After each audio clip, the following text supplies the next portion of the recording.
Those who do not know their history are bound to repeat it. While all people must understand this, it is we, the American people, that must understand this in particular, because it is our Constitution, our founding document, that gives us the greatest role in safeguarding liberty. And if we, the people, are constitutionally ignorant, we will replace liberty with tyranny. George Washington, John Jay, James Madison, and Benjamin Franklin are all very well-known names in this country. These men are the brave patriots that fought and sacrificed dearly to win our independence from a tyrannical government, and are the chief architects of our great nation. These are the men that passionately debated among themselves for 5 long months the place of government, knowing that the conclusion they came to would make the difference in our country between a blissful liberty and a despotic tyranny. As a result of the efforts made by our founding fathers, a new constitution was established and ratified. Among other things, this constitution established a strong federal government and the inalienable rights of the people. These seem contradictory, and to an extent they are, if they are to be put on equal footing.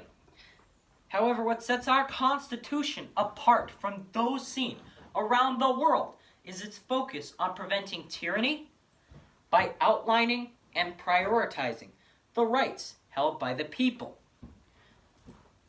Oddly enough, the Bill of Rights, the first 10 amendments of the Constitution that recognize the rights held by the people, didn't actually appear in the first draft of the Constitution, but instead was the solution for an argument that arose among the Founding Fathers over how much power the federal government should have. It was between the Anti-Federalists, who believed that a federal government with too much power would be tyrannical, and the Federalists, who believed that a federal government with too little power would be inefficient and ineffective. The Bill of Rights was the compromise that allowed us to take some power out of the hands of the government and safely leave it with the people. The Bill of Rights was put in place because the Founding Fathers understood that part of the nature of any governing body being the inevitable push to increase its own power, either regardless of or even in spite of its roles towards its own people, meant that the only way to protect the rights of the people was to put them in the hands of the people. John D. Rockefeller once said that, quote, "With every right comes a responsibility, every opportunity an obligation, every possession a duty," end quote. As citizens of the United States of America, the corresponding responsibility to having any rights at all is the responsibility to know and understand the rights we hold.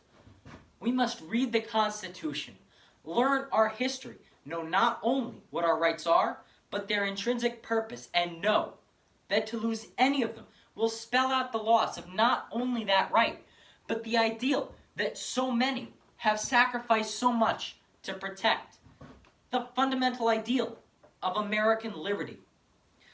Unfortunately, we have seen many of our rights attacked as of late. For example, the rights that are enshrined in the First Amendment. The First Amendment protects freedom of expression by protecting freedom of religion, speech, press, assembly, and petition, and was put in place because the Founding Fathers understood that when the people do not have the ability to express themselves and speak for themselves, tyranny flourishes. Benjamin Franklin made exactly this point when he said that, quote, "Freedom of speech is a principal pillar of our free government. When this support is taken away, the constitution of a free society is dissolved, and tyranny is erected on its ruins," end quote. Freedom of speech, being a principal pillar of our free society, must be defended at all costs. However, the unfortunate fact is that it has been attacked time and time again, and through the use of one weapon that has been used almost exclusively, the weapon that is political correctness. Merriam-Webster defines political correctness as, quote, conforming to the idea that language and practices which could offend political sensibilities, as in matters of sex or race, should be eliminated, end quote.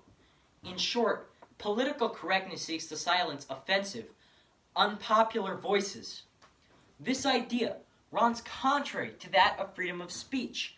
They are mutually exclusive. Freedom of speech does not protect speech that is popular, as popular speech does not need protection. Instead, freedom of speech protects speech that is unpopular, as this is the type of speech that would require the defense provided by a country's founding document. Unfortunately, it is all too common to see ideological opponents being viciously attacked on the grounds of being offensive, which is synonymous with being politically incorrect. We see this everywhere nowadays, from universities and college campuses that shut down offensive speakers, to online platforms such as Facebook and YouTube that censor politically incorrect voices, and even most egregiously from our government, as was seen in the case of the conservative author and director Dinesh D'Souza, who was viciously, selectively prosecuted for supporting anonymously an ex-classmate as a result of the efforts made to tout his political opinions, as is protected by the First Amendment. The message heard time and time again from these supposed havens for freedom of speech is say whatever you'd like, as long as it's what we would like to hear. I want to ask if this can even be called freedom of speech. Do we really know so little as to let one of our founding principles, that all men and women have a voice, fall so far, so fast? This does not sound like freedom of speech. This sounds like speech that is anything but free. While we have only discussed the right to freedom of speech, everything we've discussed applies to all the rights held by the people, in that 1, with every right comes a corresponding responsibility, 2, that in sacrificing your rights, that in order to sacrifice your right entirely, it is not necessary that you strip it from yourself, but only that you allow it to be stripped from the opposition, and 3, that in sacrificing your rights, or more often the rights of others, you are only creating an opportunity for power to be taken out of the hands of the people, which undermines the purpose of the Constitution by replacing liberty with tyranny. I believe that the amount of Americans that know neither their rights nor their responsibilities is growing, and as a result, they will be lost.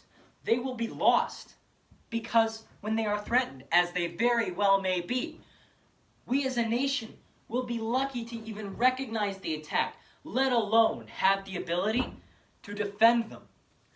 This is all the result of a people that is constitutionally ignorant. The situation seems dire, and in many ways it is, but there is time. It's getting short, but it is there. I am calling on all of you. We as a nation must educate ourselves on the rights and roles of citizens in this country. We must educate ourselves on our history and our Constitution and pass on both the gift of knowledge and the will to obtain it. In this way, our great nation may be preserved, as it is in this way that we as a nation will be led out of our constitutional ignorance. And in this way, the work of those such as George Washington, John Jay, James Madison, and Benjamin Franklin so many years ago may not have been in vain. Thank you.